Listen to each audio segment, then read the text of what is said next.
YS కుటుంబ సభ్యులకు, అలాగే జగనన్న అభిమానులకు,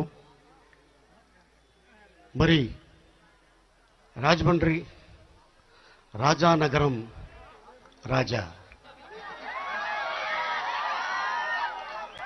రాజమండ్రి రాజానగరం రాజా అంటే RRR.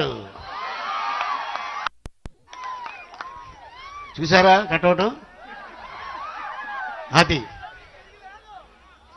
ఎప్పుడు కూడా రాజమండ్రి వచ్చినప్పుడు అన్న రామ్మోహన్ రావు గారి ఇంటికి వెళ్ళేవాడిని. అన్న ఎలా ఉన్నారు? బాగున్నా తమ్ముడు. అండ్ అలాగే ఇంకా మా వదినమ్మ విజయమ్మ, ఎవరు కనిపించినా కూడా చాలా గర్వంగా ఆయన చెప్పేవాడు, సార్ మా ఊరు అబ్బాయి అండి, ఏ సపోర్టు లేకుండా ఎదిగాడు ఇండస్ట్రీలో, ఎన్నో సినిమాలు యాక్ట్ చేశాడు, ఎన్నో అవార్డులు పొందాడు అని ఒకరోజు నాకు ఫోన్ చేసి, తమ్ముడు నీకు రాజుబాబు గారి అవార్డు ఇవ్వాలనుకుంటున్నాను అనగానే, అన్న డేట్ చెప్పండి వస్తాను అని చెప్పి అప్పుడు రావడం జరిగింది. అలాగే మనతో పాటు స్వర్గీయులు దాసరి నారాయణరావు గారికి కూడా, వారికి కూడా నేను అవార్డు ఇవ్వబోతున్నాను. ఒకే వేదిక మీద ఒక గొప్ప దర్శకుడితో పాటు నన్ను కూడా సన్మానం చేశారు ఆ రోజుల్లో. నిజంగా మర్చిపోను, ఎందుకంటే చాలా అరుదుగా ఉంటారు. మన ఊరి కుర్రవాడు ఎదిగాడు, ఈ కుర్రవాడికి మన ఊర్లో ఒక అద్భుతమైన సన్మానం చేయాలని ఆలోచన వారికి వచ్చి మనం చేశారు. ఆ తర్వాత ఎప్పుడు కూడా మేము రాజమండ్రి షూటింగ్ వచ్చినప్పుడు గౌతమి ఎక్కితే పక్క భోగిలో ఆయన ఉండేవాడు. ఆలీ ఉన్నాడంటే ఆయన పిలిచాను రమ్మన అనేవాడు. ఆయన వెళ్ళేవాడు, ఇదిగో మన ఇంటికా నుంచి నాటికోడి వచ్చింది తిను అనేవాడు ఆయన. సో అట్టాగా మరి వారి కుమారుడు, పెద్ద కుమారుడు రాజా, నిజంగా ఈ టైంలో మా అన్న రామ్మోహన్ అన్న ఉండుంటే చాలా సంతోషించేవాడు. ఎందుకంటే ప్రతి తండ్రి ప్రతి బిడ్డ ఎదుగుదల చూసుకుంటే చాలా ఆనందపడతాడు. మరి మా వదినమ్మ అయితే తన ఎదుగుదల చూసింది, తన సక్సెస్ చూసింది. అండ్ అలాగే మరి ఇంకో కుమారుడు Ganesh, single hand, any centre, any time. కానీ ఈ కుటుంబం దగ్గర కూడా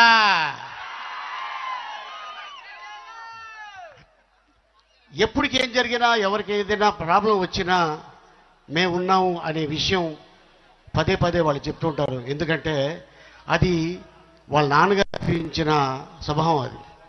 ఎందుకంటే నేను చూసా ఎప్పుడు కన్నా. అండ్ అలాగే ఒక తండ్రిలాగా నిలబడి మొన్న గణేష్కి పెళ్లి చేశాడు. నిజంగా నేను చాలా ఆనందపడ్డా. ఎందుకంటే నిజంగానే రామ్మోహన్ అన్న ఉండుంటే చాలా ఆనందపడేవారు. సో ఆ తండ్రి స్థానం మందిని మేనేజ్ మామూలు ఉన్న ప్రేమకి మరి మన జగన్మోహన్ రెడ్డి గారు వచ్చి ఆ వధువుల్ని ఆస్వాదించి ఇక్కడి నుంచి వెళ్ళటం జరిగింది. ఆ తర్వాత అన్న ఇలా ఉంది, మీరు రావాలి అనగానే తప్పకుండా వస్తా. ఎందుకంటే ఈ గడ్డ మీద పుట్టి పెరిగి వెళ్ళి ఇంతటి వాణ్ణి అయ్యానంటే ఆ ఆశీర్వాదం మీరిచ్చింది. మీ అభిమానంతో ఈ రోజున ఈ వేదిక మీద నేను ఉండటం. నాయకుడైనా కథానాయకుడైనా మీరు డిసైడ్ చేస్తేనే అతను గొప్పోడు అవుతాడు. చాలామంది చెప్తారు మేము బటన్ వేస్తే ఎక్కడికో కొట్టుకుపోతారని. మీరు బటన్ కాదు వేసేది, ఎలక్షన్ రోజున ఆ మిషన్లు ఉంటాయి కదా, బటన్ వేసేది వీళ్ళు. ఇక్కడికి వచ్చిన ప్రజలు వీళ్ళు డిసైడ్ చేస్తారు ఎవరు సీఎం అనేది. ఎందుకంటే మంచి పని చేసే వాళ్ళకి తప్పకుండా ప్రజలు ఆదరిస్తారు, అభిమానిస్తారు. అందుకోసమే 150 సీట్లు వచ్చినాయి అంటే ఇది మామూలు విషయం కాదు. ఎందుకు 175 అని చెప్పేసి సీఎం గారు చెప్తుంటారు. Why not 175? ఎస్, 151 ఇచ్చారు కాబట్టి 175 ఎందుకు ఈ ప్రజలు నాకు ఎవరు, నేను వీళ్ళ కోసం చాలా చేశా అని చెప్పి ఈ రోజున వారు ప్రతి మీటింగ్లో చెప్పడం జరుగుతుంది. అలాగే ప్రతి వ్యక్తి పల్లకి మోసే ప్రతి వ్యక్తికి ఒకరోజు పల్లకిలో కూర్చోవాలని కోరిక ఉంటుంది. మరి ఆ పల్లకిలో కూర్చోబెట్టి నేనున్నాను అని చెప్పి ఈ వేదిక మీద ఇంతమంది ఉన్నారంటే వీళ్ళందరూ ఒకప్పుడు పల్లకిని మోసిన వాళ్ళే ఈరోజు పల్లకిలో కూర్చొని ఎంతో హ్యాపీగా ఉన్నారు. మరి ఎస్సీ, బీసీ, ఎస్టీ మైనారిటీలకి నేనున్నాను, కులం చూడం, ప్రాంతం చూడం, మీ ప్రేమను చూస్తాం, మీ అభిమాని చూస్తాం, నేనున్నాను, నేను విన్నాను. ఇది మరి అలాగే రాజాకి 32,000 మెజార్టీతోటి మీరందరూ గెలిపించారంటే అది వైఎస్ రాజశేఖర రెడ్డి గారి మీద ఉన్న ప్రేమ, మా జగన్మోహన్ రెడ్డి గారి మీద ఉన్న ప్రేమ, అలాగే మా జగ్గంపూడి మా రామ్మోహన్ రెడ్డి మీద ప్రేమ, అలాగే మా రాజా మీద ఉన్న నమ్మకం. ఆ నమ్మకంతో మీరందరూ గెలిపించారు.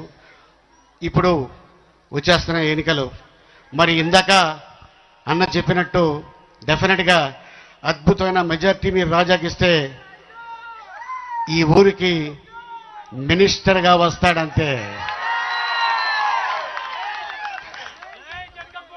ఒక్కసారి అందరూ ఈ ఏలు ఇలా పైకి ఎత్తండి, అందరు ఎత్తండి, తిప్పు. అది ఈ అవకాశం కల్పించిన మీ అందరికీ మరొకసారి ధన్యవాదాలు తెలుపుకుంటూ సెలవు తీసుకుంటాం. ఇంకా చాలా మంది పెద్దలు ఉన్నారు మాట్లాడడానికి. నమస్కారం. జై జగన్, జై జగన్.